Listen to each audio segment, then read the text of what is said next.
01. Leap of faith. After a long day, the gamer returned to his dorm room, and the first thing he did was turn on his computer, log into Steam, and replay Assassin's Creed. Dear user, congratulations! You've won a free Harry Potter-themed tour of the United Kingdom. An unexpected notification popped up on the homepage. The background image featured a beautifully rendered Hogwarts castle, looking very official. Oh, please enter your Steam username to confirm participation. Well, let's check this out.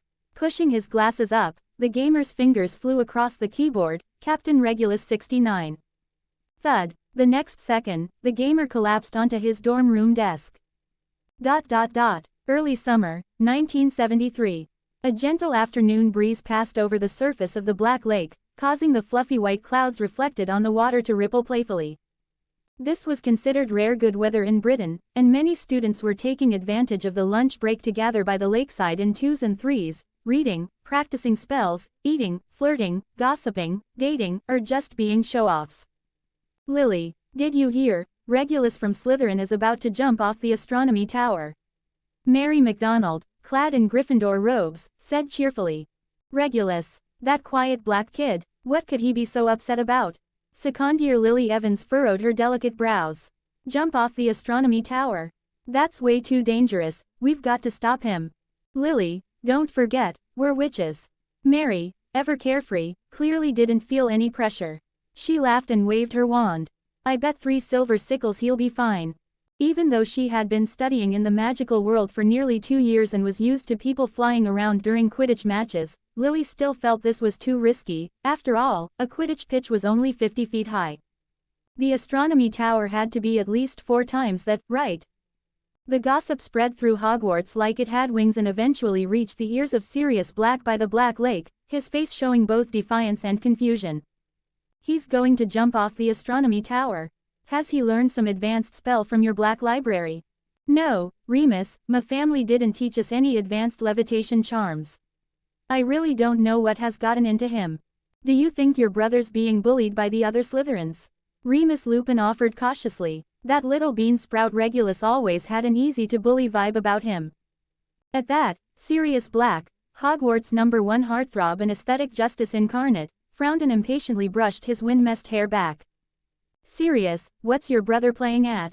James Potter toyed with the golden snitch in his hand. When Sirius didn't answer, James stuffed the snitch back into his robes and tugged Sirius to his feet. Come on, let's go see the show. Remus stood up too. What's there to see? If he's really set his mind to jump, it's not like I can stop him. Sirius grumbled, but still let James pull him up willingly, his gaze drifting a little tensely in the direction of the tower. More and more people were gathering on the astronomy tower, and by now, a crowd of students had already assembled in the open space of the central courtyard below, eager to watch the spectacle. Dressed in Slytherin robes, the black-haired twig of a boy, Regulus Black, stood at the edge of the astronomy tower, looking down at the students gathering below. At this moment, with his straight posture and windswept hair, he bore quite a resemblance to Sirius, brand of aesthetic righteousness. But his inner thoughts were entirely of a different tone, transmigration, system. His parents were alive and well, he wasn't living under the roof of some cruel relatives, and he certainly didn't have a beautiful sister with tragic backstory appeal. So why the hell did they pick him? This soul from modern times, though initially shocked, couldn't help feeling a little annoyed. Was it because his Steam username was Captain Regulus 69 inches? If he'd known he was going to transmigrate to 1973, he would have at least chosen something like Little Sirius. So he could experience what it was like to be a super handsome guy. And if someone was going to transmigrate, shouldn't it be into Harry Potter's era? He knew the original plot inside out, was familiar with the social context, could buy Apple stock early and retire young with financial freedom. But 1973, peak Voldemort era, even Dumbledore seemed to be avoiding confrontation during this time. As Regulus, he was feeling a little nervous. Once again, he called out to the suspicious Steam system that had accompanied him to this world. Mission: Leap of Faith. Please jump from the astronomy tower of Hogwarts School of Witchcraft and Wizardry. Mission reward: partial skill set from the Assassin's Creed series. Mission progress: 0.61. Witnesses: 144 976. Hey, Hey, hey. This is Hogwarts. If you're going to hand out cheat codes, shouldn't it be from Hogwarts Legacy? His character in that game was ridiculously overpowered, sneaking into and out of Death Eater bases like a breeze. Stepping on Voldemort's face wasn't just a fantasy. At the very least, Harry Potter, Quidditch World Cup would have made more sense. Though, to be honest, against these fragile wizard types, Assassin's Creed skills might actually be more practical than studying magic the hard way. He had no idea what the deal was with this witness count, but Regulus still decided to go ahead and leak the stunt, a high-profile leap of faith. So many people choose the crooked path simply because it's shorter, right? But he couldn't shake the feeling that his faith might be a bit lacking. A cold wind blew past. Regulus decided to trust the system. Life is a grand adventure. Those who are brave get to enjoy or end it first. He slid his wand back under his robes and gave himself a silent pep talk, make it or become a smear on the ground. Either way, life ends up with you collapsing here or collapsing somewhere else. Filch and Madame Pomfrey are here. A commotion broke out behind him. And Madame Hooch, Professor Slughorn too. The students parted to make way. Ahem, Rolanda Hooch Poppy Pomfrey, don't worry, I remember, the astronomy tower is enchanted with protective spells to prevent students from harming themselves. It shouldn't be possible for one to actually jump, rest assured. Slughorn panted heavily as he spoke, but then his eyes widened so much it looked like his eyeballs might pop out. Merlin's beard, right in front of him. Regulus took a step forward, struck a dramatic pose, and dove headfirst. For some reason, a sharp eagle's cry echoed in the sky. Mission progress. 161st. Mission progress. 261st. A swarm of teachers and students rushed to the edge of the tower. Several voices shouted, Leviosa, Wingardium Leviosa, and, Arresto Momentum, at once, spells streaking toward the falling Regulus. Every single levitation charm missed. Regulus remained unaffected. Empowered by the system, he performed a difficult forward flip of 270 degrees, landing with his back facing downward. The mission progress numbers were ticking up faster and faster. A high schooler should be solving for average fall velocity here. Mission progress. 60 61st. Mission progress. 61 61st. Sure enough, in the face of faith, reality's gravity wasn't heavy enough. The expected splat never came. Regulus plunged smoothly, like a fish into water, disappearing from view into a low patch of shrubbery. A small bird perched on a branch, in the middle of preening, gave him a glance, then went right back to grooming. Regulus, calm and unshaken, drew his wand and softly cast a spell at a nearby leaf. Wingardium Leviosa. Only then did he steadily rise from the bushes, brushing leaves off his robes. Despite jumping from such a height, he was completely unscathed. Mission, Leap of Faith, complete. Unlocked passive skill, Stealth proficiency 0 100ths. Unlocked passive skill, Climbing proficiency 0 100ths. Unlocked, Eagle Vision proficiency 0 100ths. System detects no eagle companion, skill currently unusable. Unlocked, Fast travel point, Hogwarts Astronomy Tower, cost, 10 witness points. It was only now that Regulus realized his heart was pounding madly. That was exhilarating. He raised both arms to show he was completely unharmed, flashing a victorious smile at the dumbstruck crowd. From the tower, the students could only see a tiny black dot moving below, while those on the ground let out a collective gasp. 3 comments 0 vote. 02. Regulus Black. A pleasure. Regulus laughed from the heart. He had to admit, this was the most exhilarating adventure he'd experienced in either of his 2 lifetimes. Absolutely worth it. Though the height couldn't compare to a halo jump, the adrenaline rush was every bit as intense. He hadn't brought a parachute. Why not bring a parachute? Because parachutes have no faith. Faith cannot defy gravity. Kids, do not try this at home. Of course, he had a backup plan. Before all this, he'd practiced his levitation charm to perfection, forehand, backhand, upside down, underwater. If anything went wrong, he'd cast it on himself instantly. Regulus, with his bean sprout build, felt like he radiated 6 feet of presence, cooler than Tom Cruise.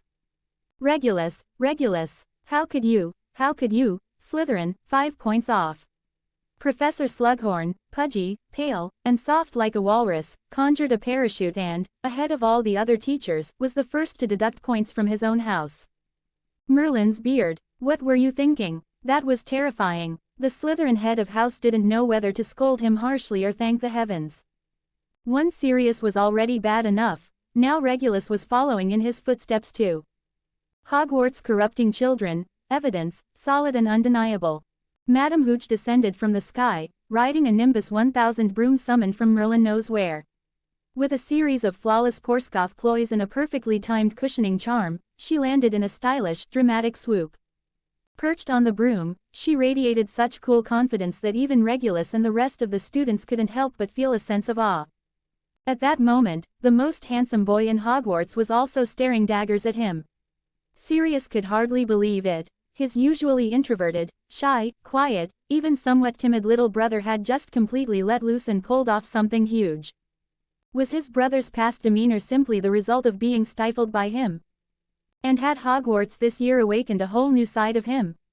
Sirius' pretty little brain was being repeatedly bombarded by weird thoughts. No one at the time realized that this silent, just do it, kind of recklessness would come to define Regulus perfectly. For a while, Sirius didn't know whether he should ask their parents to send Regulus a howler, just like the ones he used to get, or give him a big thumbs up and say, "Well done. Truly my brother." But for all of Hogwarts' vastness, not one person thought to ask, "Why did you jump off the astronomy tower?" Proof that the teachers of Hogwarts, after years of handling students, had already learned the motto, "Kids don't need a reason to do things." Detention. Young man, detention in my office, starting tonight at 6. Every evening. 1 week, said Horace Slughorn, pulling out a handkerchief to dab the sweat from his forehead. Thank Merlin he's fine. Thank Merlin, he repeated to himself. Yes, Professor. Regulus nodded, eyes gleaming. What an opportunity. Onionon sessions with a senior professor. Was that attitude a little too enthusiastic? Slughorn could clearly feel Regulus' excitement and gave him a suspicious look. For some reason, he also glanced at the clueless Sirius. Were these two brothers cooking up some kind of ridiculous scheme? Sirius, who had been randomly stared at, looked innocently at Remus. James also turned to Remus with a confused expression, seeking a more reliable opinion. With your reputations, who at Hogwarts doesn't know how you lot operate? Remus remained calm as ever. Classic Remus, that leap of faith had quite the effect. That's him, Regulus, the Slytherin brother of our Gryffindor Black. On the way to Charms that afternoon, Regulus walked with a spring in his step, unfazed by the pointing and whispering around him, until he reached the classroom door. Charms was one of his favorite subjects at Hogwarts, and Professor Flitwick was easily one of his top teachers. Hey, Black, how did you land that? A Gryffindor boy who had never spoken to him before couldn't help but ask. Even Gryffindor students were initiating conversation with him now. Keep in mind, these weren't peaceful times. The Dark Lord treated Hogwarts like his personal kingdom. Slytherin was basically a Death Eater training camp, while Gryffindor was unquestionably the Little Phoenix headquarters. The ice between the houses was especially thick, hard to crack. Like this, Wingardium Leviosa. At the entrance to the Charms classroom, Regulus took a half-step inside and used the spell to levitate a heavy suit of armor from the hallway into the air, then gently set it down. Mind your manners, young man, the armor muttered vaguely. Regulus placed his left hand behind his back, his right hand over his chest, and gave the armor a bow. Outwardly, he didn't say a word of nonsense, continuing to uphold his image as the cold, tight-lipped youth that Regulus was supposed to be. This levitation charm was the result of questioning Professor Flitwick, practicing for 10 straight days in the room of requirement, and even casting it in his sleep back in the dorm. Wow, impressive. The Gryffindor who'd asked the question looked at him with newfound respect. He himself could barely lift a teapot with Leviosa, and Regulus, the same age as him, could already lift a full suit of armor with ease. He'd definitely have to go practice more. Excellent control, Mr. Black, said Professor Phileas Flitwick, smiling as he appeared from the Charms classroom doorway. 5 points to Slytherin. Thank you, Professor. The two houses settled into their seats. The small-statured Professor Flitwick looked out at the children before him from the podium, in an especially good mood. Summer break was just around the corner. Today, we'll be learning 2 spells with very broad uses. Open your textbooks to Standard Book of Spells, Grade 1, the Unlocking Charm and the Locking Charm. We're going to try something fun today. The moment they heard the word fun, the little lions and snakes in Charms class all perked up. In front of each of you is a box. Gryffindor students, you'll practice the Unlocking Charm. Slytherin students, your focus will be on the Locking Charm. For the last 10 minutes of class, you'll pair up and see which is stronger, your locking or their unlocking. Next lesson, we'll swap roles. Professor Flitwick beamed, showing not the slightest concern over deepening house rivalry. Quote exclamation mark question mark quote. Now this was fun. Encouraging healthy competition between students, Professor Flitwick was clearly a teaching genius straight out of legend. The setup immediately ignited the entire class's enthusiasm for practice. One by one, the kids wore serious expressions as they worked on their spells, while Flitwick was surrounded by students eager to ask questions. The learning atmosphere had never been better. Regulus picked up the box in front of him and examined it carefully, already making mental notes. His partner turned out to be the Gryffindor boy who'd spoken to him in the hallway earlier, David Gauge. From what Regulus could tell, the little wizard had a sizable and well-developed sense of curiosity. Black, how did you train your levitation charm? Any tips? Gauge asked. The wand movement needs to be precise and decisive. But more importantly, you have to mentally anticipate what's going to happen, Regulus thought for a moment, then summarized. You need a clear understanding of the situation and strong confidence in the expected outcome. It was something he'd figured out on his own through practice. Gauge nodded, half understanding, and then asked, So, Black, what's the heaviest thing you've managed to levitate? I've tried 150 pounds. Also, just call me Regulus. By the end of class, David, who had spent half the lesson chatting, naturally failed to unlock the box that Regulus had sealed. But his disappointment didn't last long, because it wasn't just him. None of the students in the class managed to open the box locked by Regulus. Finally, Professor Flitwick walked over to the desk and casually cast an unlocking charm. The lock on the box gave a faint click, as if it responded, but the box itself didn't move at all. He picked it up and immediately noticed something was off. The box had gotten much heavier. This was brilliant transfiguration, Flitwick praised with enthusiasm. With a flick of his wand, he split the box in two and showed the class. The hollow interior had been turned into solid wood. The lock had indeed been opened, it was just that the box had become a block of wood, and thus couldn't be opened. This little Black is quite something. Dinner time, Great Hall of Hogwarts. Countless floating candles lit the 4 long house tables. The staff table sat empty. Surrounded by a few curious classmates, Regulus made his way toward his usual spot at the far end of the Slytherin table, only to spot Sirius, seated prominently at the Gryffindor table, standing and leaning sideways against it, staring at him intently. Even some third-year girls were sneaking glances at him. Regulus couldn't help but think, if good looks were justice, then Sirius was its living embodiment. To Sirius' surprise, Regulus, who hadn't spoken a word to him since last Christmas, started walking over.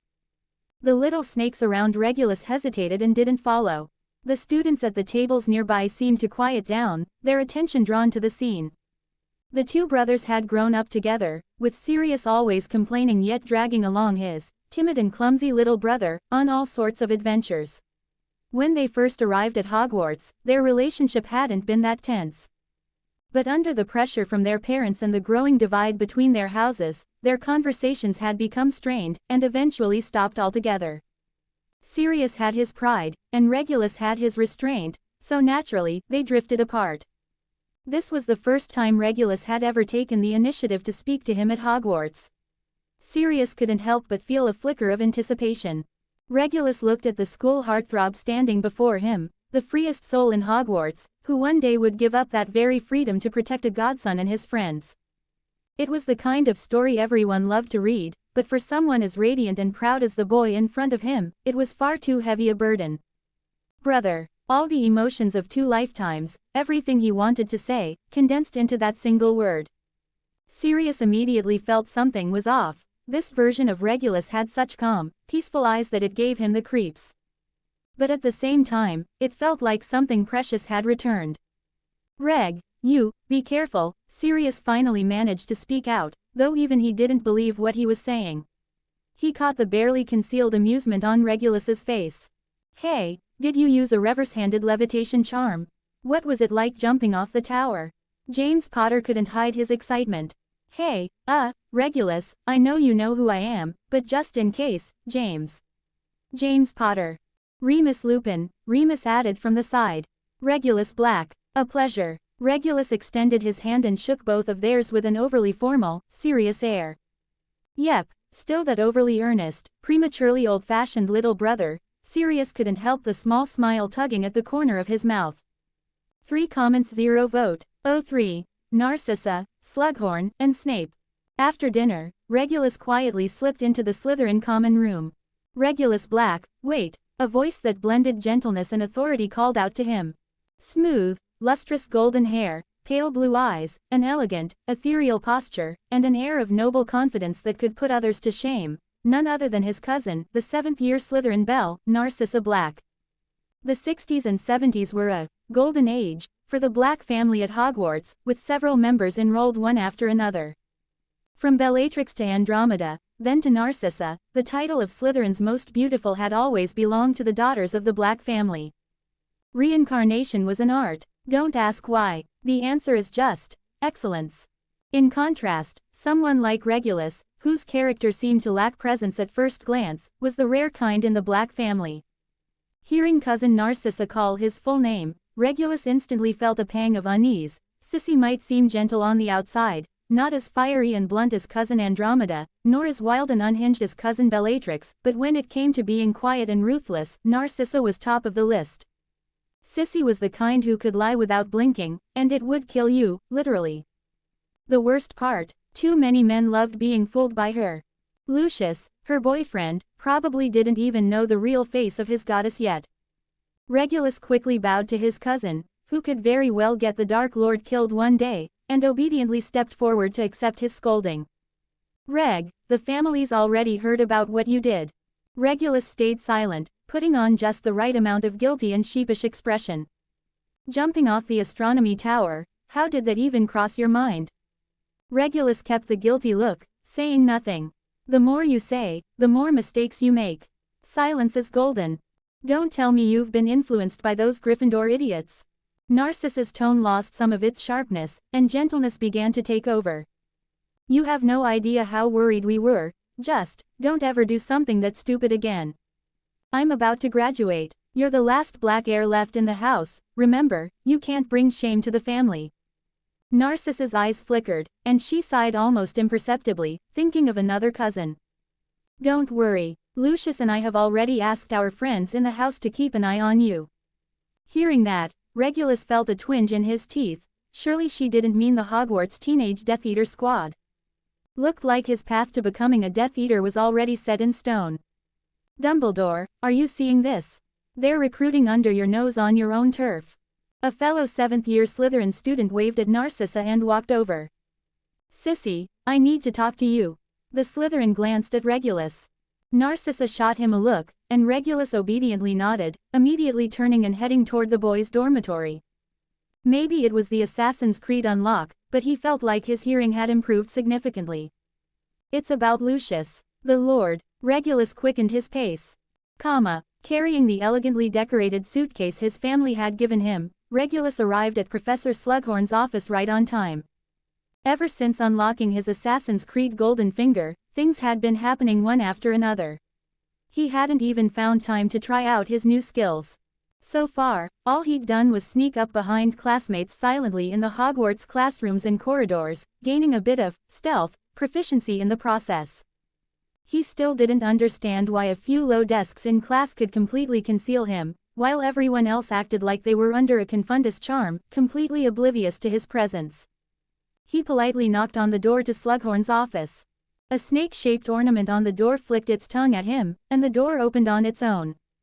The office was tastefully decorated, an enormous crystal chandelier, walls lined with display cabinets and shelves, a wide desk and a potion preparation station.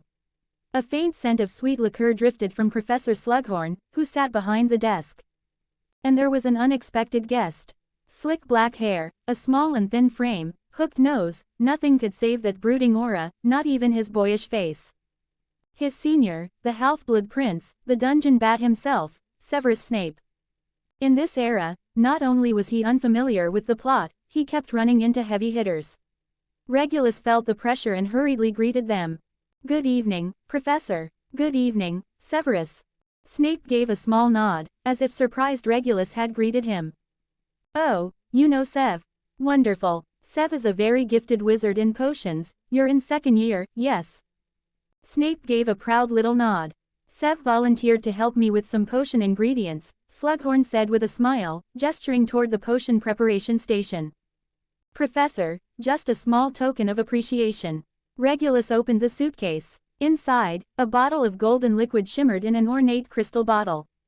Slughorn's face lit up with delight as he exaggeratedly accepted the gift. "Oh, you shouldn't have. What is it?" "A bottle of Tokaji sweet wine, a specialty from Hungary, Professor. I didn't get the chance to give it to you for your birthday last month. I remembered you once said you liked sweet wines. I brought it from home over the winter holidays, wanted to give it to you in person." "Thank you, that's very thoughtful of you, Reg." Slughorn beamed with delight. "How are your father Orion, and your mother Walburga doing?" "Thank you for asking, Professor. They're both doing well." "Good, good, give them my regards. Your levitation charm, very impressive. You know, it's not that we had to give you detention, but Hogwarts doesn't encourage students to, take risks. That Gryffindor lot already gives Filch enough headaches. Tonight, Sev, Reg, I just need you two to help me process some potion ingredients, these here. The tools are right, looks like you came prepared." By now, Regulus had already opened his supply case. Inside were portable potion tools of all sizes and materials, each piece exquisitely made and engraved with the Black family crest. Snape's eyes lit up at the sight, only to quickly darken again. Regulus didn't have much talent for potions, but that family background made up for it. And he even brought the professor a gift. Snape, inwardly indignant, had no idea this was just the beginning of being constantly shown up. Regulus, unaware of any of this, first cast a Scourgify on his hands, then took out a silver dagger and began pressing down on a handful of valerian beans.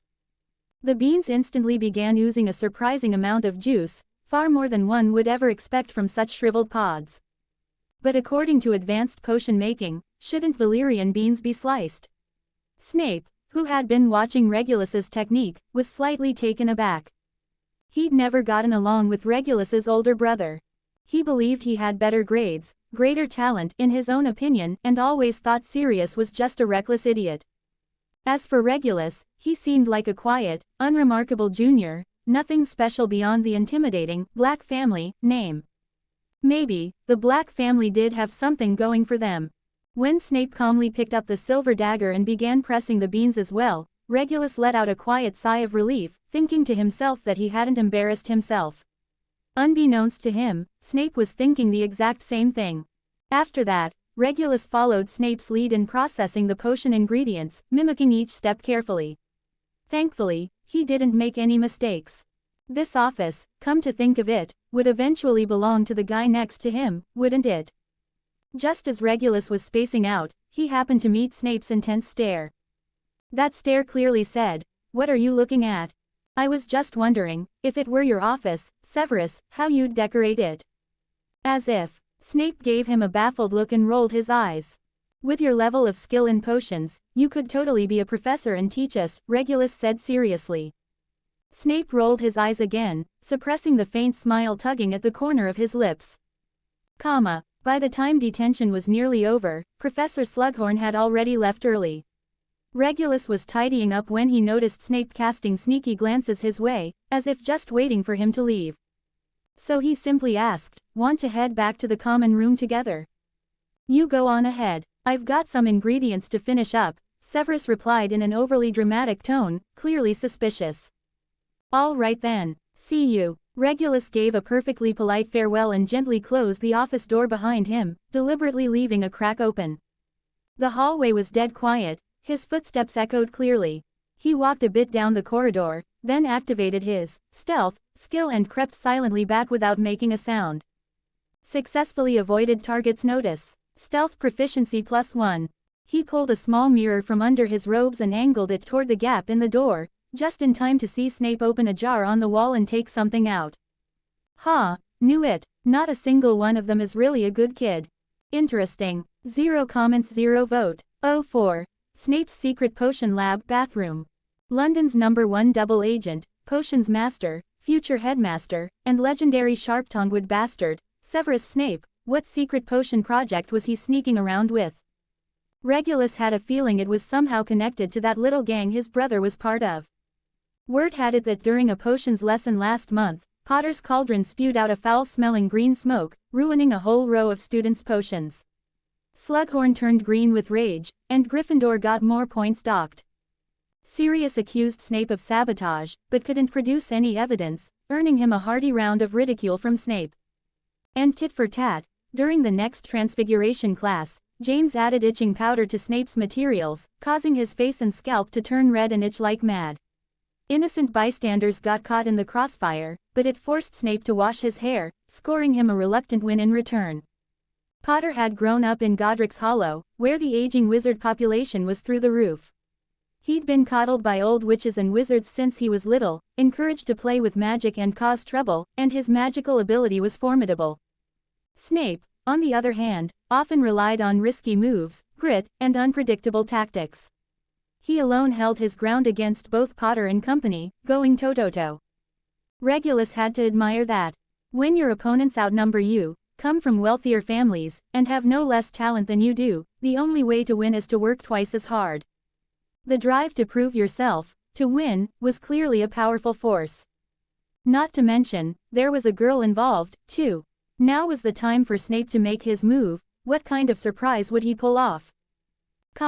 As for Regulus himself, he quickly came to understand the true pain of detention, even with Professor Slughorn going easy on him.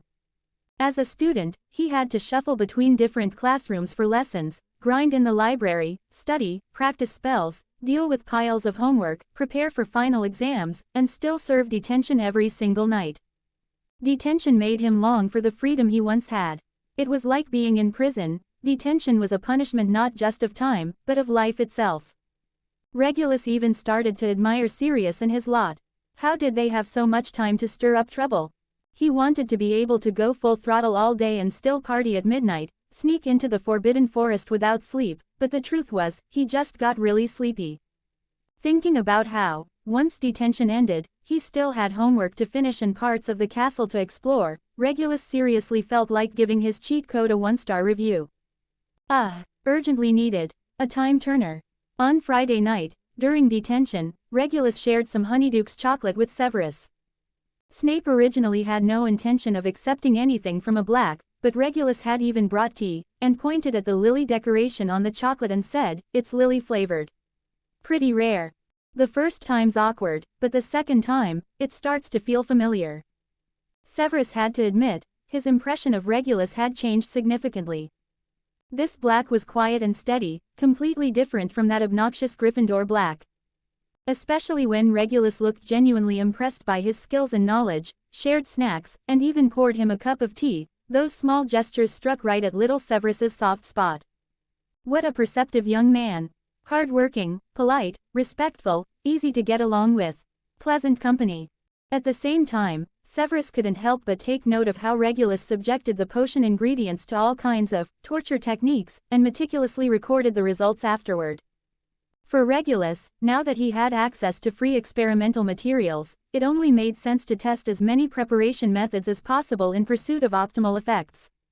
After finishing his potion prep for the evening, Regulus shot Severus a look, then, taking advantage of the professor's absence, quickly began writing his homework with lightning speed. Severus, on the other hand, was brewing a potion designed to enhance mental focus, wit-sharpening potion. It was the most popular potion during exam season, and Slughorn often used it as a reward to boost students' enthusiasm for studying. "I'm heading off now, Severus. See you, The next day was the weekend, finally, a chance to sleep in. Which meant Regulus had something big planned for tonight. He moved through the corridors cautiously, dodging the occasional midnight wanderer and occasionally pausing to bribe one of the castle's roaming cats, some of which were Filch's informants. And unfortunately, his stealth mode didn't work on animals. Thinking about Potter's invisibility cloak, that was the real cheat code. Regulus sighed as he slipped into the infamous girls' bathroom on the second floor of the castle. He pushed aside the large sign that read, "Out of order," and opened the door. It was his first time visiting this place since arriving at Hogwarts, filthy, broken, damp. No need to dwell on the setting details, suffice it to say, it perfectly set the scene for the eerie vibe of future basilisk attacks. "You're not a girl." A pearl-scent-faced ghost suddenly popped her head out from above the farthest stall. She wore a dramatic, gloomy expression, had long, stringy hair, and a pair of glasses perched on her nose. Obviously, Regulus hadn't expected to run into Moaning Myrtle right away. He greeted her politely, "Hello, Miss Myrtle. You know Moaning Myrtle." The ghost floated out of the stall, eyeing him with suspicion. "You look familiar." You must have seen my brother. His name's Sirius Black." "Sirius Black," Myrtle repeated with a dreamy sigh, her face turning bashful. "So you're the little brother of that handsome black-haired boy, but you're not nearly as good-looking as he is." "Right," Regulus nodded, suddenly at a loss for words. He figured it must be because he wasn't great at talking to girls, living or ghost. "What are you doing here? Don't tell me you came to laugh at poor Myrtle." She launched into her usual self-pitying rant. "I didn't. No one cares about Moaning Myrtle. I have feelings too."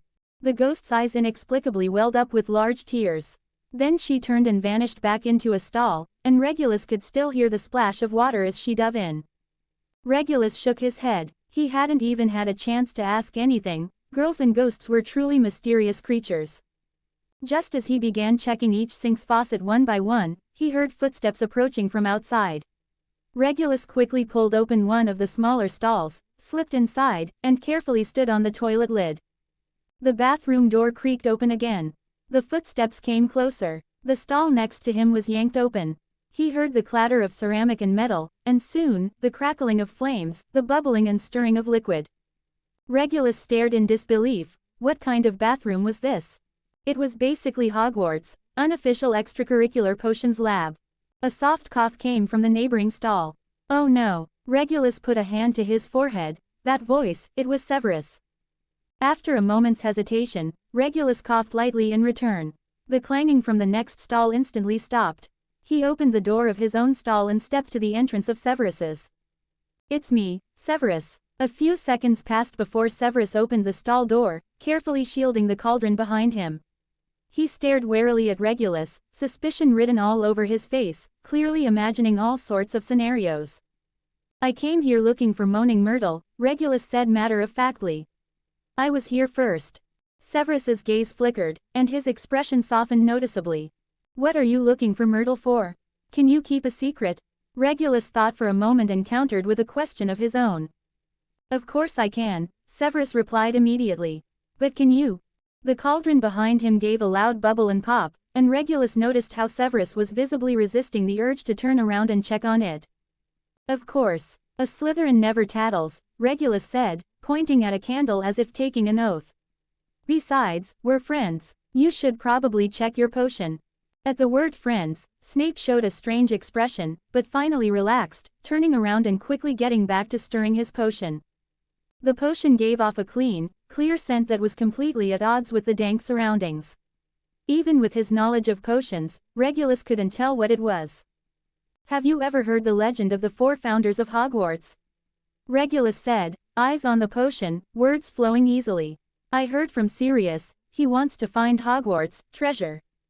At the mention of Sirius, Severus's ears visibly perked up.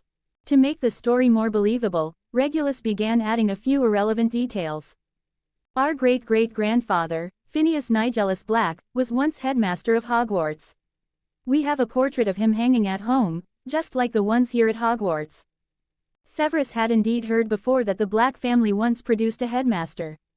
One time, great-great-grandfather accidentally let it slip that the legend of the treasure is actually traceable. "So, you came here to gather clues?" Severus deliberately emphasized the word here. Regulus nodded beside him. "If you tell me what you're working on, I'll tell you what I found." "You already have a lead?" Severus asked, surprised. "Guess." Regulus gave him a mysterious smile. "Like it. Add to library. Captain 69 creators, thoughts." 1 comments 0 vote. 05. Oh, yeah. I'm rich. The Hogwarts treasure and such was just too lethal a concept for a young wizard Severus's age. He couldn't even begin to imagine what would happen if Sirius Black and Potter found it first. They'd be absolutely insufferable. At this point in time, Snape was far from the future master of occlumency. Whatever he was thinking was practically written all over his face.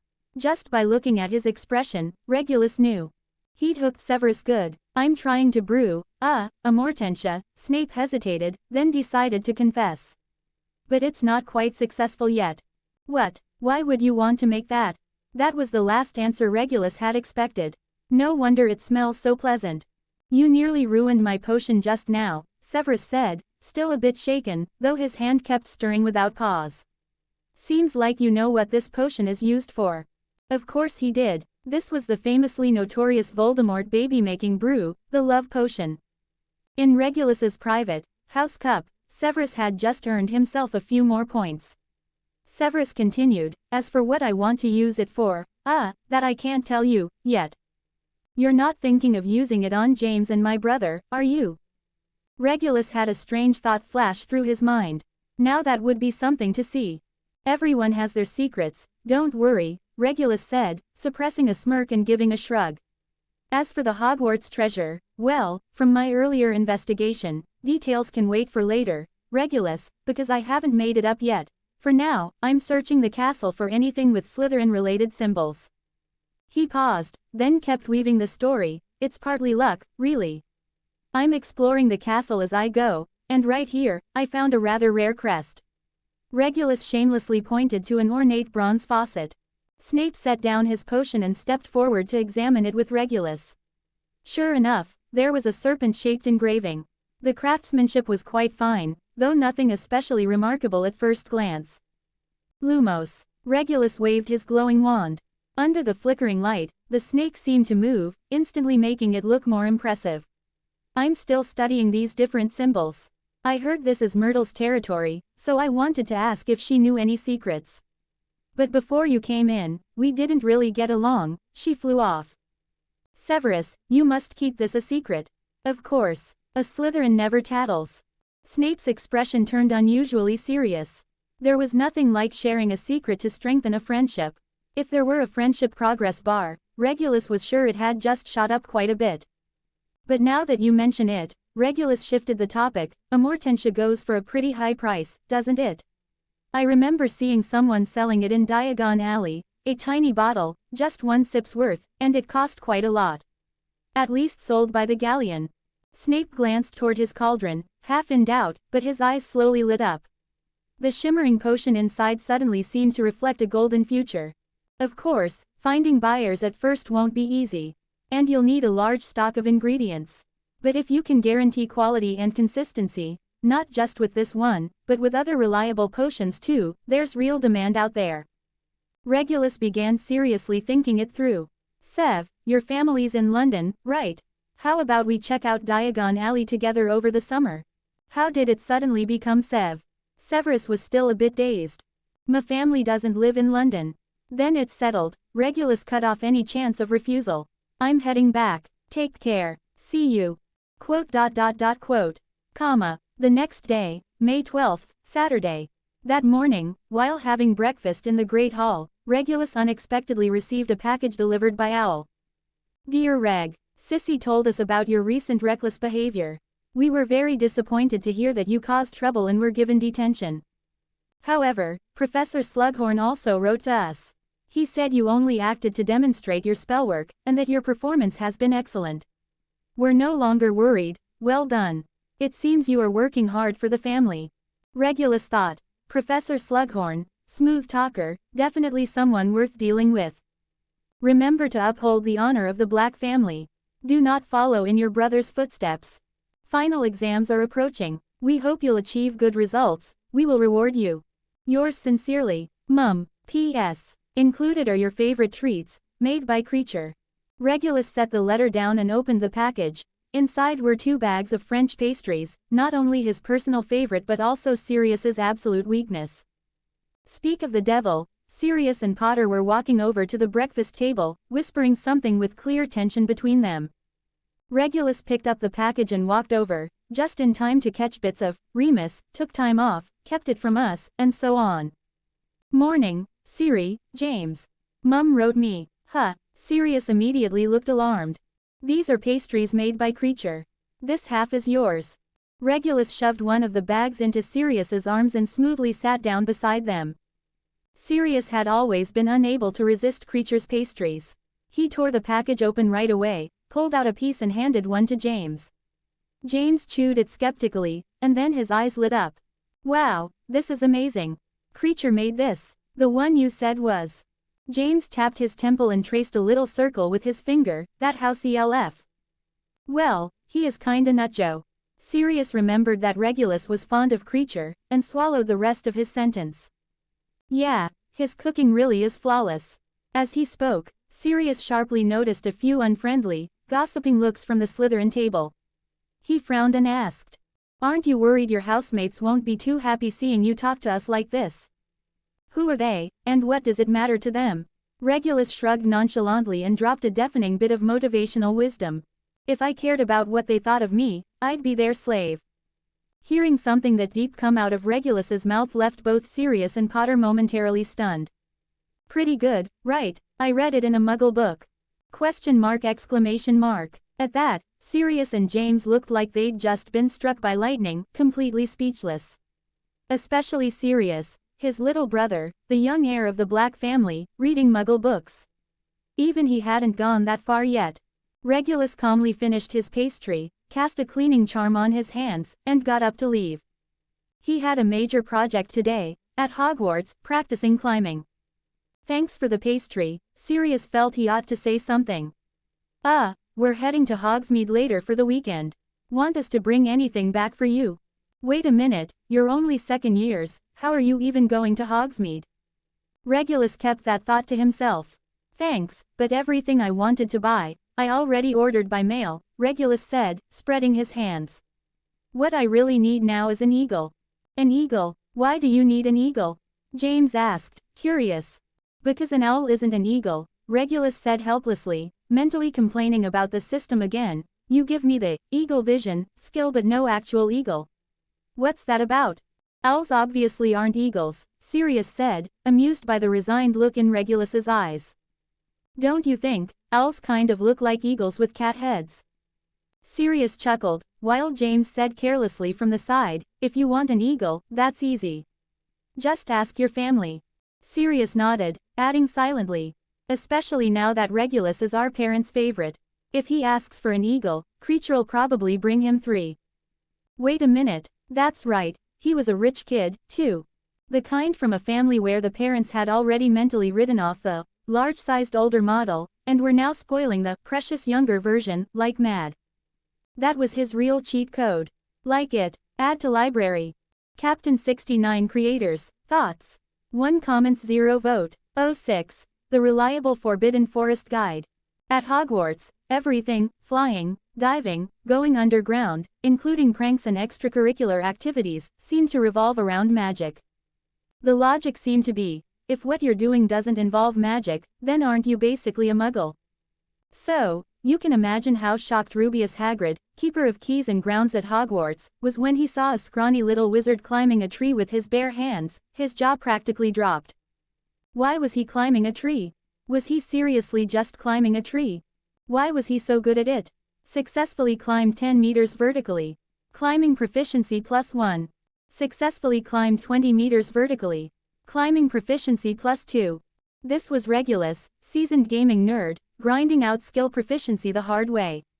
Unlike the old days of furiously clicking mice, hammering keyboards, ruining his eyes and liver, this time he had to physically scale heights, hands, feet, and all. In this moment, he really wished the game he'd been obsessed with before transmigrating hadn't been Assassin's Creed, but Hogwarts Legacy. If only anyone here knew how OP he'd been in that game. Oi, kid, what are ye doin'? Hagrid squinted up at him for a while, then finally shouted, careful now, get down from there. Fully focused on climbing, Regulus nearly slipped. Wait a second, no one should have been able to see him up in the tree. Did his stealth status wear off? He glanced down from the treetop. Beneath the layered canopy, a bearded half-giant stood holding the leash of a massive black hound. His beetle-black eyes gleamed from beneath a mess of hair, staring up at Regulus with concern. Hagrid. Maybe stealth failed because of his giant blood. A faint smile appeared on Regulus's face, one he didn't even notice himself. Going with the flow, he dropped and slid swiftly down the tree to the ground. Hagrid frowned as he looked at the familiar young Slytherin. "Hello, sir. You must be Mr. Hagrid, the gamekeeper," Regulus said warmly, bowing slightly. "Regulus Black, awaiting your instructions." Oh, right, you're that young Black in Slytherin," Hagrid said, clearly caught off guard by Regulus's overly polite tone and unexpectedly friendly manner. For a moment, he looked like he might offer a handshake, but ended up doing nothing. "I'm Hagrid, and you don't have to serve or anything." What were you doing up there?" "I was climbing a tree, sir." "Climbing trees? But, why?" "I believe wizards should train their bodies, sir," Regulus declared firmly. "Wizards may have many abilities and longer lifespans, but we're too fragile. If more wizards were as strong as you, I think we'd be better equipped to handle danger, and to enjoy the world, sir." "So that's why you're climbing trees?" Hagrid asked, skeptical, then added, "And you don't have to call me, sir." "All right, sir," Regulus said with absolute seriousness.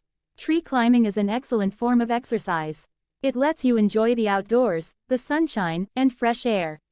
The higher you climb, the better the view of the castle in the Forbidden Forest. Plus, it's a full-body workout, it builds core strength, boosts confidence, and reduces stress." All right, Hagrid nodded, finding some of it surprisingly reasonable but also feeling a laugh bubbling up. "Still, fallen from that height's no joke, young Black. And stop calling me, sir, just call me Hagrid." "Got it, Hagrid." Regulus leaned over and petted the hound's head. The fur was rather coarse, almost prickly. The black dog sat quietly, not fierce at all despite its looks. "Maybe this was Fang." "Looks like Claw likes you," Hagrid said with a smile. "So, you plannin' to keep climbin'?" "Looks like it wasn't Fang. I just happened to be tired from climbing, Hagrid." "What are you off to do? Can I come along?" Sure, but you've got to stick close." "Claw, let's go." When you're around someone straightforward, genuine, and kind-hearted, it's easy to feel lively and energetic. So walking alongside Hagrid, Regulus suddenly felt like he'd run into an old-school friend. He became unusually talkative.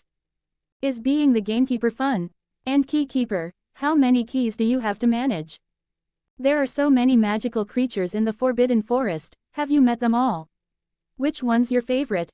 You know so much, I think you could totally teach us care of magical creatures." Hagrid's face turned a quiet shade of red beneath his thick beard. "You know the school so well, where do you think's a good spot for climbing practice? Trees or rock faces are both fine, but it has to be steep. Could I visit your hut sometime?" Hagrid was enjoying the chat too. It was rare for a student to treat him with such respect and genuine interest. Rarer still was a younger student who wasn't the slightest bit afraid of him. And to top it off, this student was from Slytherin, his least favorite house, or perhaps more accurately, the house that least liked him. But this young Black, Hagrid simply couldn't bring himself to dislike him. Even Claw seemed to like him a lot, and Hagrid knew Claw had a good sense for people. "You really jumped off the astronomy tower, are you sure you're a Slytherin?" Hagrid said, "With how much you like adventure, you should have been in Gryffindor with us." "Well, we Slytherins are just a bunch of kids too, after all." "And kids come in all kinds," Regulus nodded, starting to spout nonsense again. "Besides, you know, my brother's in Gryffindor. We're just diversifying the family investment. By the way, have you met my brother and his lot? Has he ever been to your hut?"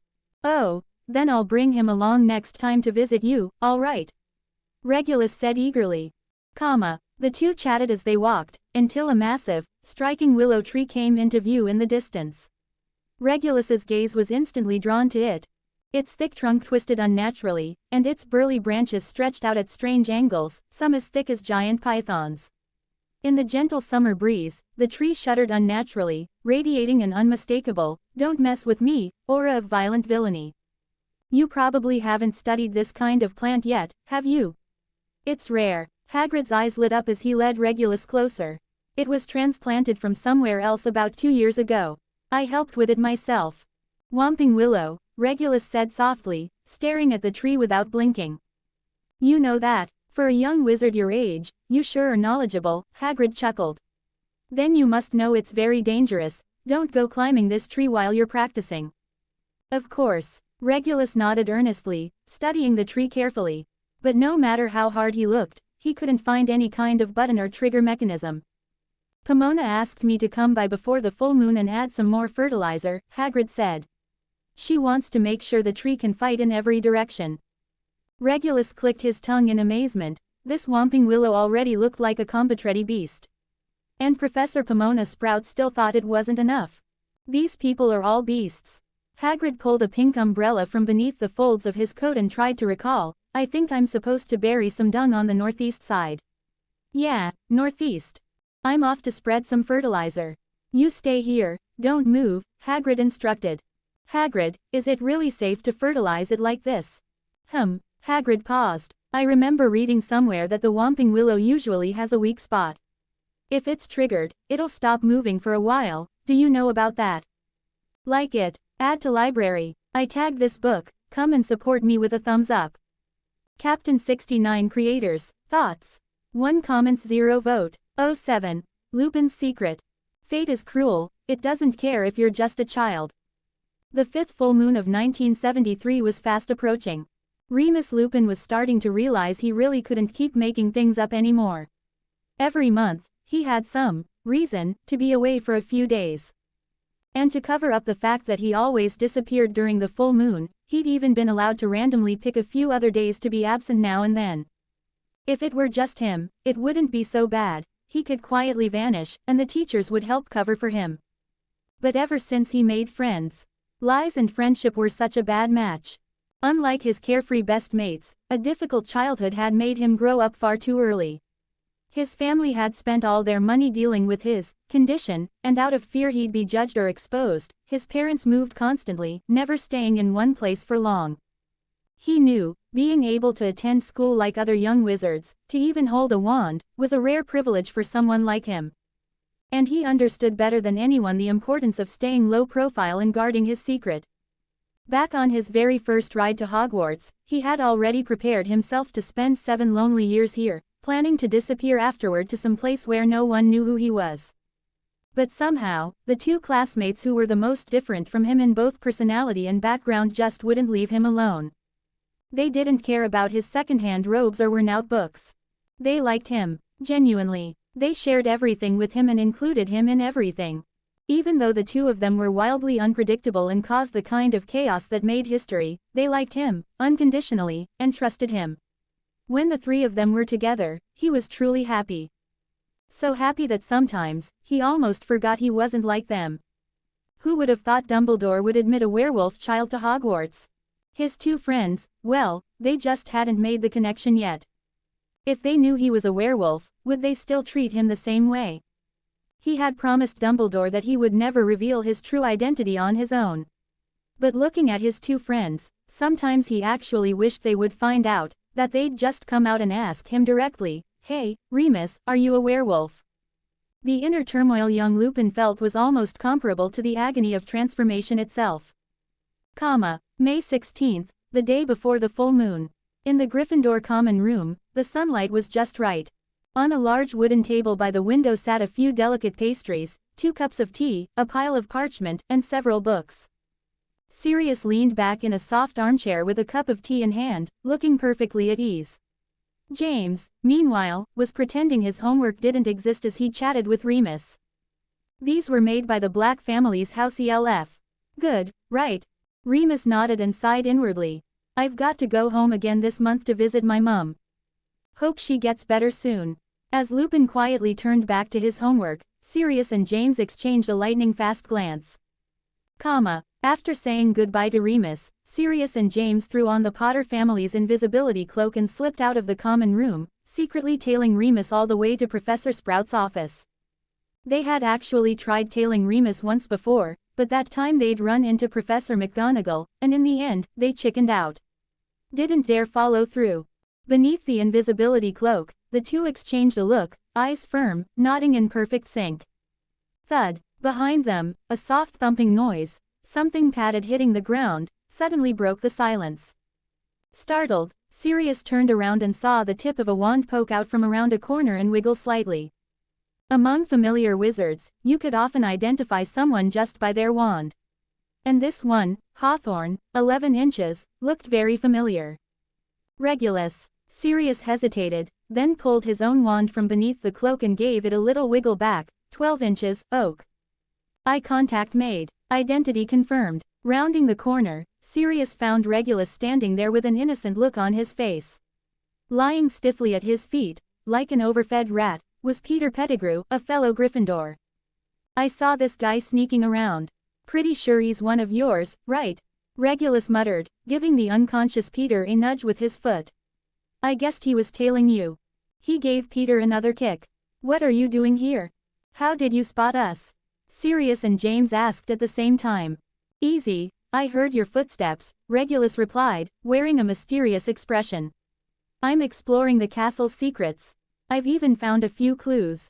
Later, James interrupted in a whisper, hearing the sound of a door starting to open. No time to explain, get under the cloak, quick. Before the door to Professor Sprout's office opened again, Regulus managed to duck beneath the cloak just in time. A weary-looking Lupin stepped out beside Professor Sprout, carrying a bag in one hand. Revelio. Professor Sprout checked the hallway, then cast a disillusionment charm. But under the Potter's invisibility cloak, they were, of course, untouchable. Let's go, Remus, Professor Sprout's voice came from the seemingly empty air ahead of them. Sirius and James exchanged a look, thinking the trail was about to go cold. Only to see Regulus give them a quick signal, pointing toward a direction ahead on the right, clearly telling them to follow. Question mark exclamation mark. Regulus could see through a disillusionment charm. Sound-based positioning. The three of them huddled shoulder to shoulder beneath the invisibility cloak.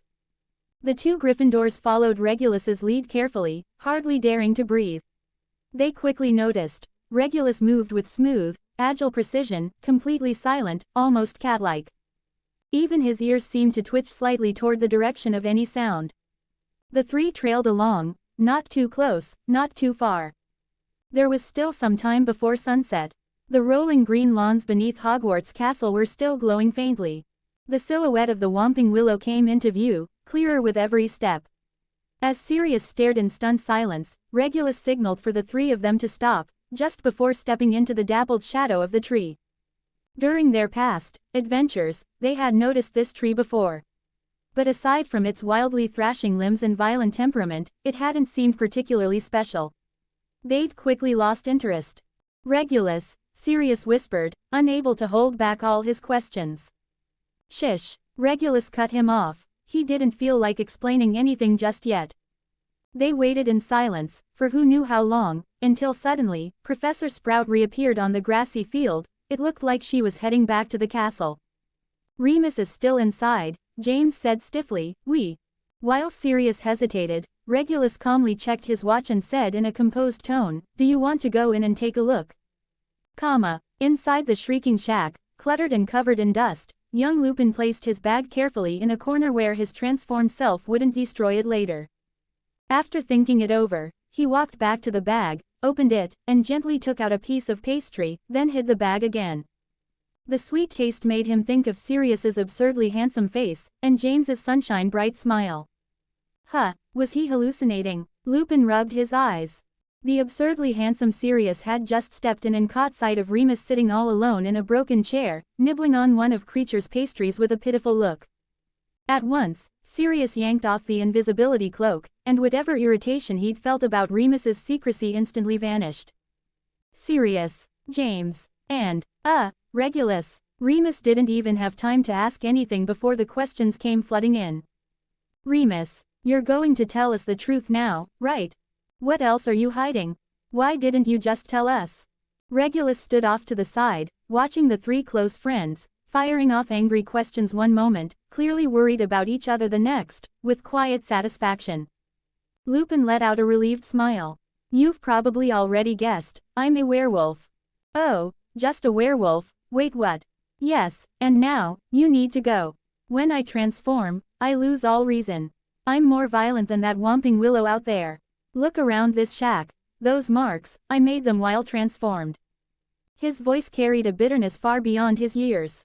In Fantastic Beasts and Where to Find Them by Newt Scamander, werewolves in transformation are classified as the highest threat level, known to have killed wizards, impossible to tame or domesticate. SSO, what if you're a werewolf? What's there to hide from us? Yeah, we're your best friends, let's go. Let's not make things harder for Remus, Regulus said, glancing at his watch and tugging the two reluctant Gryffindors away. He looked back and added, take care, Remus. We'll be waiting for you to come back. Watching his friends' retreating figures, Remus suddenly remembered his first time entering the Great Hall at Hogwarts. He'd been so nervous, trembling as he placed the tattered, old sorting hat on his head, afraid it would send him right back home. Oh, now here's a very special young wizard, let me see, such outstanding qualities, how you face fear will be your life's great challenge. I know, your life is meant to be an adventure, and adventure should be shared, you belong in Gryffindor, the hat had shouted. Adventure should be shared, he repeated silently. And with that, young Lupin smiled from the heart. 0 comments 0 vote. 08. The first name in the Death Note. At Hogwarts, the tail end of May meant two things, the Quidditch House Cup finals and the looming final exams. Black, Potter, what are you doing in the library? Madam Pants, the librarian, singled out Gryffindor's two most notorious point losers from the crowd, making no attempt to hide her academic bias. Good day, Madam Pants, Sirius replied with unusual politeness. It's nearly the end of term, we're here to study. Since Regulus couldn't go to the Gryffindor common room, they had arranged to meet him in the library to discuss something important. Absolutely nothing could go wrong. Seeing that Madam Pants still looked suspicious, Sirius simply smiled. What a handsome boy, Madam Pants thought, and her stern expression softened. She even managed a faint smile as she said, very well. No eating or drinking in the library, and keep your voices down. Are we really allowed to meet a Slytherin in the library? After a while, James asked. There's no school rule that says students from different houses can't meet in the library, Remus pointed out. In a quiet corner of the library. It was Headmaster Dumbledore who came to my house himself, to convince my parents to let me attend Hogwarts. He also made me swear, not to tell anyone my true identity on my own. Still pale, Remus retold the shortened version of what had happened. As for why I became like this, Greyback attacked me before my 5th birthday, to get revenge on my father. After that, I became what I am now. Just as Sirius and James clenched their fists, hearts breaking once again over Remus's story, filled with rage and hatred, they heard Regulus speak in a calm but powerful voice, we must bring about his destruction. Regulus's gaze swept over Remus, Sirius, and James. In his eyes burned a cold, fierce fire. Scum like that, he must pay. For Remus's sake, and so he'll never be able to hurt anyone else again. For a moment, all the young wizards were stunned. Then Sirius narrowed his eyes, and James's fists clenched even tighter. Greyback, he's extremely strong, and he has a lot of werewolf followers, Remus said quietly. A number of Aurors have tried to take him down, but none succeeded. I heard he's even joined some kind of organization. We'll grow up, we'll become stronger, Regulus said calmly, his determined gaze shining brightly. We're younger than our enemies. We still have time to find allies who believe in the same cause, time is on our side. We will make it happen. A Muggle once said, the opposite of success isn't failure, it's doing nothing. Today's Muggle quote of the day, +1. And in the death note he kept in his heart, Regulus solemnly wrote his very first name. Fenrir Greyback, Regulus, I seriously need a real death note. Yes, exactly. The righteous cause radiated a contagious energy. The sudden surge of purpose had all the young wizards fired up and full of passion. But for now, we need to figure out how to help Remus, Sirius said in a low voice. I think we can use spells, potions, maybe even ask the professors. Better not ask the professors, Remus shook his head. I don't want Professor Dumbledore to find out the secret's gotten out. I'll write to my parents. James said. I'll just say, it's for a school paper or something. The group leaned in, whispering urgently, everyone pitching in ideas. We have to act with extreme caution, no one else can find out. We need to look up some powerful offensive spells and start practicing. And we'll need a discreet way to communicate, and a meeting place. We should all go back, think it through on our own, do some research, and next time we meet, we'll make a plan together. Summer break's coming up, we could even meet outside school. I can ask our Uncle Alfred to come with us. That way we'd be allowed to use magic off campus. You guys. Remus blinked quickly, his eyes misty. The discussion came to a pause. So, what should we do now? James asked, still buzzing with excitement. Well, since we're already here, let's get some homework done, review for exams or something, Regulus said with a shrug. I've still got that Transmigration essay to make up. Speaking of revision, Remus shyly pulled out a few notebooks from his bag. These are my notes from last year. I think they could help you. And if you want, I can also share last year's final exam questions. ! Thanks, mate. Regulus bumped fists with Remus, thinking to himself, seriously, who doesn't love Lupin? Remus's notes, they're amazing. He's one of Gryffindor's top students, just behind Lily, James said with feeling. If only I'd had these last year. Gentle, brilliant sunlight bathed Hogwarts Castle, nestled in the embrace of the mountains. The stained glass windows gleamed like gemstones, casting shimmering colors across the stone walls. In the days of mounting pressure before final exams, the last Quidditch match for the House Cup was held right on schedule. With stress running high, the match became the perfect emotional outlet, igniting the passion of everyone at Hogwarts. On the day of the match, both the sky outside and the enchanted ceiling of the Great Hall were a cheerful shade of blue. Regulus, along with a few classmates heading the same way, sat down at the Slytherin table for breakfast and immediately noticed the energetic atmosphere in the hall. The Gryffindor table was decked out in gold and scarlet streamers, and the Gryffindors themselves, whether walking around or eating, wore matching colored clothes or accessories. Their opponents this year, Ravenclaw, had decorated their table in blue and bronze, elegant and tasteful. James Potter, dressed in his Quidditch uniform, had just reached the table when a wave of cheers erupted from the Gryffindors surrounding him. He was their most promising young seeker this year, with stellar performance and a brilliant future ahead. James grinned from ear to ear, but his eyes were immediately drawn to someone who had just walked into the hall. It was Lily Evans, along with her friend Mary McDonald.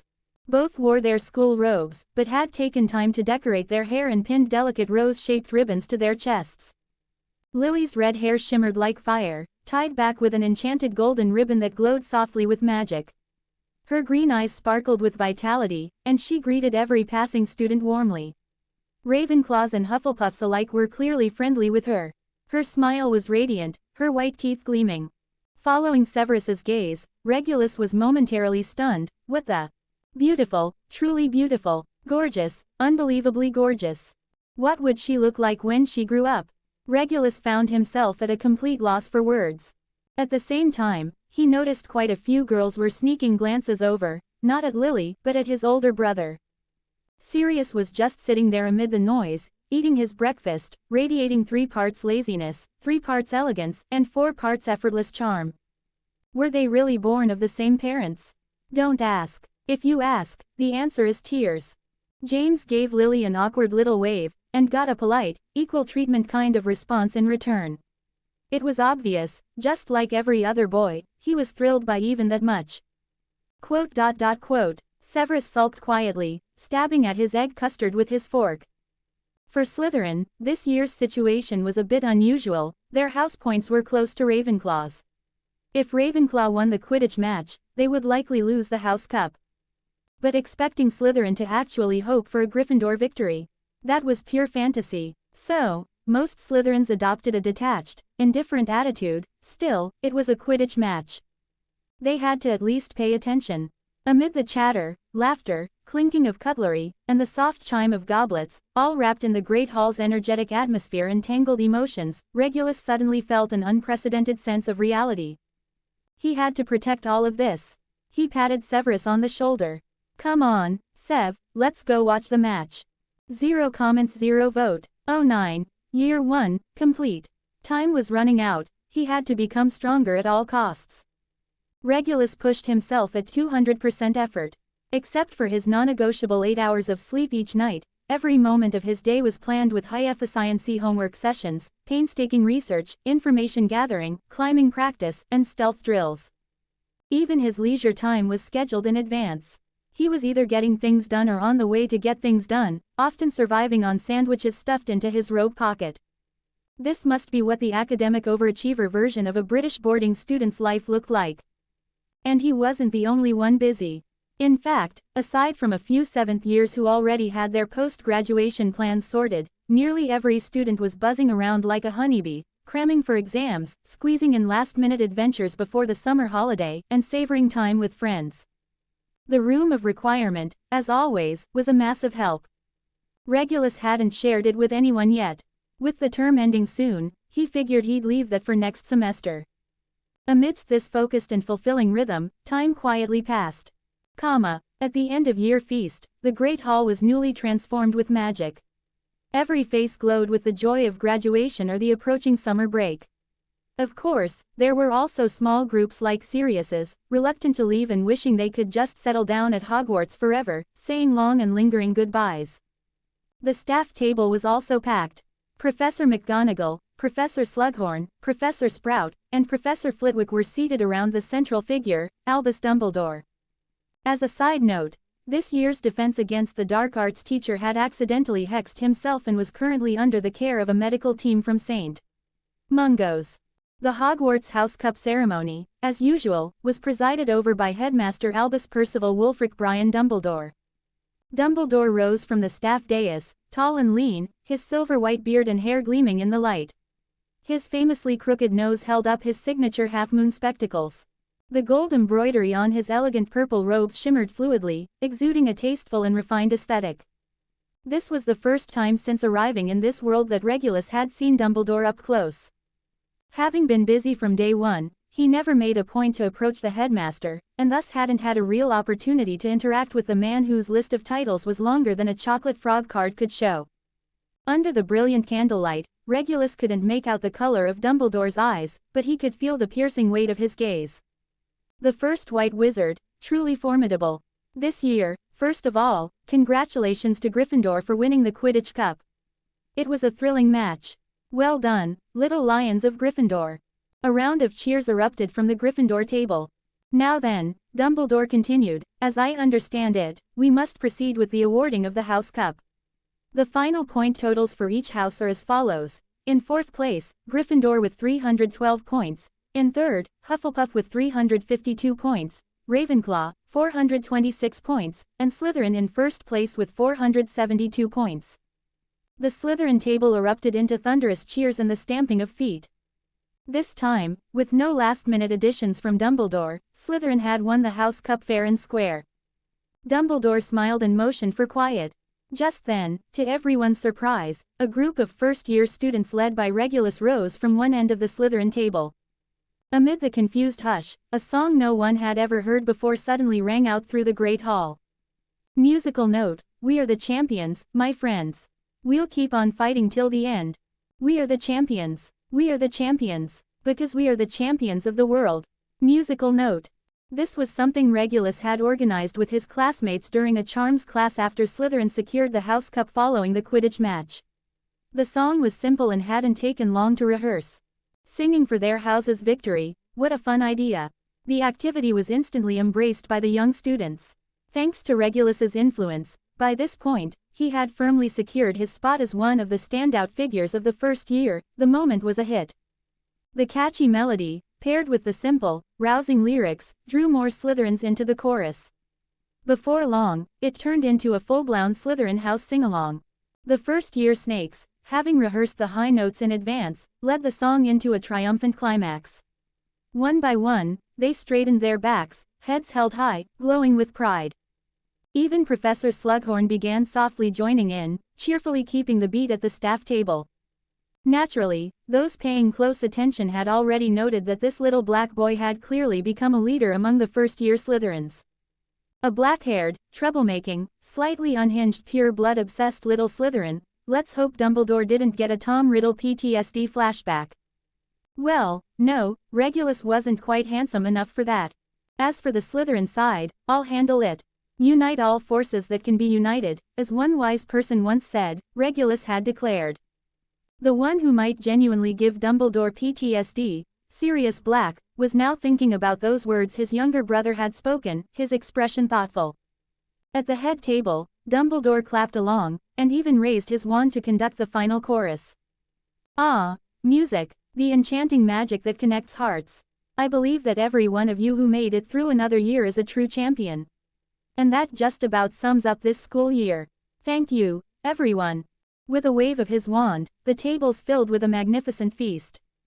Dumbledore's leadership speech style could best be summarized as, just a few quick words, followed shortly by, thank you, let's eat. Regulus wholeheartedly agreed with this approach in his heart. Quite a few Slytherins came over to greet Regulus. Everyone had noticed the sudden and impressive effort he'd shown toward the end of the year. Combined with his prestigious background, many were already seeing him as a rising star in Slytherin House. Outstanding. Excellent. You didn't let us down. Cousin Narcissa, upon learning that Regulus had organized the choir, was thoroughly pleased. She even hugged him in front of everyone. From now on, you're the only representative of the House of Black at Hogwarts. You must uphold our family's honor and become a prefect like Lucius. Narcissa, very much in love, couldn't go 3 sentences without mentioning Lucius. Today, Narcissa wore a silver form-fitting gown, elegant, graceful, ethereal, like a woodland fairy. Click. One of Narcissa's girlfriends pulled out a magically enhanced camera, capturing the moment. Ah, so it was graduation photo day for the girls. That explained a lot. Regulus joined in as well, smiling for the camera. Exam results came out, and just like that, it was time to head home. Notices were sent to every student, reminding them that they were forbidden to use magic during the holidays. Upon receiving the notice, Regulus suddenly understood the importance of friendships between Muggleborn and Wizardborn students. Wizardborn kids could use magic at home without detection. Obviously, this rule disproportionately affected Muggleborns. So, if a Muggleborn wanted to use magic, they had to visit a wizard's home. Just like Hermione at the Burrow. Regulus glanced at Severus. Thanks to Lily, his summer probably wouldn't be too lonely. Hey there, young Black, Hagrid greeted him as he helped them board from the dock. Happy summer, Mr. Hagrid, Regulus replied with ease, much to the shock or nervous curiosity of the younger Slytherins around him. On the Hogwarts Express, Regulus shared a compartment with his Slytherin classmates. Sunlight shone on the table piled with snacks, and beside him, Severus was chewing on a chocolate frog. Regulus listened to the idle chatter, chiming in now and then, but spent most of his time turned toward the window. The scenery outside shifted from green valleys to serene countryside landscapes. Si vis pacem, para bellum. London, here I come. Year 1, complete. 1 comments 0 vote. 10. Number 12 Grimmauld Place. I'll send you an owl. We have to meet up during the summer. At King's Cross Station, platform 9 3/4, the young witches and wizards were saying goodbye, hugging, and promising their friends they'd see each other again. Regulus found Sirius, who was reluctantly parting from his close friends, and the two of them returned to Muggle London together. Their father, Orion Black, was already waiting at the agreed-upon spot. Perhaps because he lived in a Muggle residential area in London, Orion's Muggle attire looked quite familiar. He wore an elegant 3-piece grey suit and even had a tie. Black hair, grey eyes, sharp features, chin slightly raised, gaze lowered, and his straight back as if a steel rod ran down it, he was impressively poised. If he were walking down the street, the only thing that might set him apart from the surrounding Muggles was his distinct air of disdain for the world, gloomier even than British weather. Regulus could tell almost instantly. The mark their family left on Sirius ran deeper than Sirius would ever admit. His refined mannerisms, the way he sat and walked, all carried shadows of their father. Good day, father, Regulus greeted without hesitation. He had inherited everything that made Regulus who he was Regulus. Good day, father, Sirius said half-heartedly, stretching out his hand to Orion. Orion naturally took Regulus's hand, wearing a large gold ring engraved with the Black family crest. Clench your teeth, Reg, we are going to apparate. Crack. After a wave of disorienting, stomach-churning, shattered space, sensation, the three of them appeared together in the entrance hall of number 12 Grimmauld Place. What a fascinating bit of magic.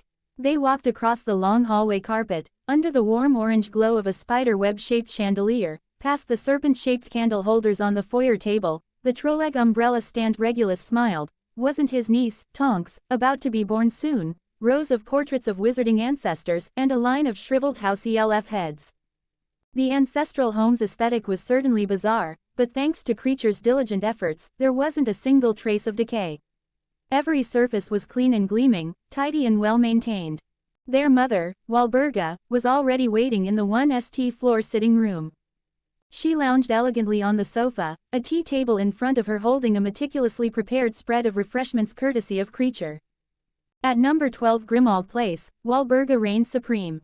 Her presence was even more commanding than that of their father. After all, theirs was something of a cougar relationship. She was now 48, while their father was 44. Walburga had all the makings of a classic dark witch. A sharp, thin face, deep-set eyes, hair swept up high, a turquoise robe shimmering faintly, and an opal necklace glowing with a shifting sheen. On her hand, she wore a massive sapphire ring, ringed with tiny diamonds. It reminded Regulus, inexplicably, of those diva singers who insisted on wearing diamonds even while taking a bath. If she didn't always look perpetually displeased, she'd probably be quite striking. And if you ignored the slightly old-fashioned clothing, his parents really didn't look a day over 30. Regulus had a decent relationship with his mother, but if he had to describe them from a stranger's perspective, they both gave off an aloof, distant air, the kind that kept people at arm's length. "Good day, Mother. Good day, Mother." Two greetings rang out, noticeably different in tone. "Reg, welcome home," Walburga said, her thin lips curving into the semblance of a smile, which quickly faded. "You too, Sirius." "Mum." Regulus, smiling brightly, walked over naturally and handed her a small box. "This is a gift Sirius and I prepared at Hogwarts." Sirius pressed his lips together, looking slightly away. He was someone who stayed true to himself, and what Regulus had done here wasn't something he could fully endorse. Walburga was surprised at the change in Regulus's demeanor. He seemed to have matured a great deal over the year at Hogwarts. She opened the velvet box in front of her. Inside was a silver necklace. The chain itself wasn't anything special, but what was unique was the pendant, two irregularly shaped diamonds set together. The upper one had a bluish hue, and the lower one was nearly colorless and clear. The diamonds sparkled with a magical shimmer. This had been something Regulus specifically worked on before the holidays. He had approached Sirius and said, "I've got an experiment, want to hear it?" One of the Transmigration projects Regulus had been researching was turning graphite into diamond. Perhaps it was because both were forms of the same element, or maybe it was some idealism bonus, brought about by Regulus's knowledge and conviction from his previous life, but this particular transformation wasn't as difficult as he'd imagined. Regulus, the author's openly giving us a transfiguration cheat code. And the talent of Sirius and his friends, who had created the Marauder's map, was beyond question. This summer, it was likely all their parents would be receiving diamond jewelry made by their own children. Walburga clearly hadn't expected her sons to prepare jewelry for her. The blue-white one represents Sirius, the dog star of Canis Major, Sirius's transfiguration piece. The white one below represents Regulus, the brightest star in Leo. "That one's mine," Regulus explained. "And as for how long this transfigured object will last, I'm not entirely sure. But we did use diamond-grade material, so it might last quite a long time. In other words, carbon." Walburga looked down at the necklace in her hands, her eyes misting over. Her hands moved faster than her mind. She removed the opal necklace she was wearing and replaced it with the one made by her sons. Her expression softened completely, a satisfied smile appearing on her lips. "Thank you, Siri. It's beautiful, I love it. They say handbags cure all ailments, but jewelry works 3 times better. And jewelry handmade by your own sons. That's another level entirely." Their father Orion received a matching star-themed brooch. The family headed down toward the kitchen. Wrapped in a snow-white towel, Creature stood beside the wooden table set with cutlery. His large, bat-like ears were starting to look a bit fuzzy, and his bulging eyes looked at Regulus with joy and warmth. "Creature, long time no see." Regulus gave him a smile.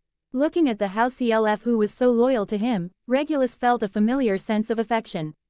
He had also brought Creature a gift. Creature is happy after seeing you, Master Regulus. Please wash your hands, Master Sirius. Although Sirius was the eldest son of the family, for some reason, everyone seemed to put him after Regulus.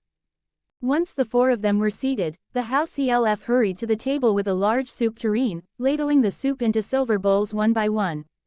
The French onion soup was exquisite, absolutely first-rate. In any case, it was far better than the usual English fare Regulus had to suffer through at Hogwarts. Not to mention he'd been living off sandwiches for far too long, his taste buds had been under siege. "Thank you, Creature," said Regulus. "It's delicious. Creature has prepared syrup fruit tarts, Master Regulus's favorite." "Sirius, who am I? Where even am I?" "Reg, we've already heard that you got top marks on your final exams," said Orion, holding a glass of sparkling apple wine, clearly in a good mood. "What kind of reward would you like?" "Just name it, and your mother will reward you," Walburga added grandly. "I want an eagle," said Regulus. "A real eagle, not an eagle owl." "Owls are certainly not eagles," Walburga laughed. "Don't you think? Owls look like eagles with cat heads." Regulus smiled and spread his hands. "Hey." Hearing that oddly familiar line, Sirius laughed too. Orion didn't know what everyone was laughing about, but he joined in anyway. "Yes, we behave quite distantly, and our parents don't fully express themselves. But we are a happy family."